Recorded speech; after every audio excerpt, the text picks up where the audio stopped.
Vēlmi pašiem slaukt pienu un to arī pārstrādāt vēstulē zemkopības ministram izteikuši 1200 piena zemnieku, kas apvienojušies 10 kooperatīvos. Viņi uzskata, ka daļu no 9 miljoniem Eiropas piešķirtā finansējuma varētu izlietot jaunas piena pārstrādes rūpnīcas būvei, kas piederētu zemniekiem. Tādējādi tas piena daudzums, kas pat labam tiek pārdots Lietuvai, paliktu un tiktu pārstrādāts Latvijā. Rīt par Eiropas finansējumu izmantošanu lems valdība, bet šodien Durbes zemniekus uzklausīja Maija Migla.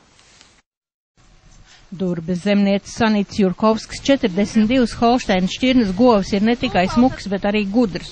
No lielāk lietas viņas paslēpj zem kokiem. Tomēr sīka smidzināšana raibaļām netraucē plūkt sulīgo rudens zāli. Tauku nolbaltuma rādītāji ganoties ārā pienam esot daudz augstāki. To novērtējuši arī kaimiņu valsts Lietuvas pieņēmēji, uz kurien lielākoties tiek aizvests kooperatīvā dzēs izslauktais piens. Sanit pārstāv vienu no 260 dzēs saimniecībām un ir par to, ka pašiem vajadzīga savu pārstrādi. Jau šodien ražotājs, kas pārstrādā mūsu izēvielu pieniņu, var saņemt un izdzīvot, un tik daudz viņi ir Latvijā. Tad arī es ticu, ka mēs arī varam. Sudmaļu saimnieks, kuram tuvējā laukā ganās 38 govs, ir piedzīvojis to, ka Latvijā lielie pārstrādātāji ar zemniekiem negrib pat runāt, kur nu vēl vienoties par cenu.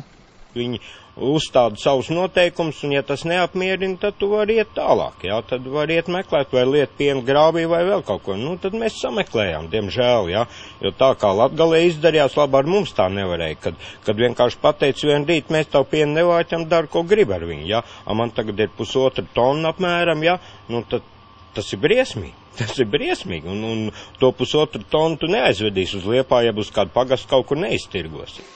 Vai nu liet pienu grāvī vai dibināt kooperatīvu un pārdot pienu uz Lietuvu. Šādas izvēles priekšā bija Liepājas puses zemnieki pēc tam, kad tika likvidēts Liepājas piena kombināts. Kooperatīvu vadītājs Māris Petrēvics noraida uzskatu, ka zemnieki nezin, ko grib.